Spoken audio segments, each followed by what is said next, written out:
দেখিছ সাধা মাৰি আছ সাধা মাৰি আছ তেতিয়া কলো মই সেই কুঁহিয়াৰখন পেৰি ধৰত ইহঁতৰ লগত নোৱাৰি আৰু এইফালে চা বিৰি হুবি আছে কটা নিথক মোৰ খালি ন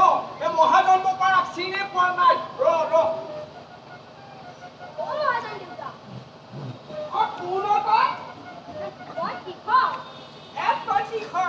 শিখৰে হওক কিয় আহি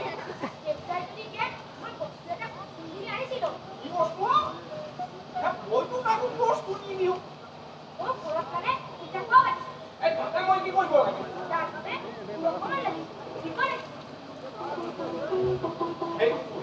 পেৰিব পাৰোনে নাই আহি ওলালে যত চব চালাহে ভিক্ষাৰী যাম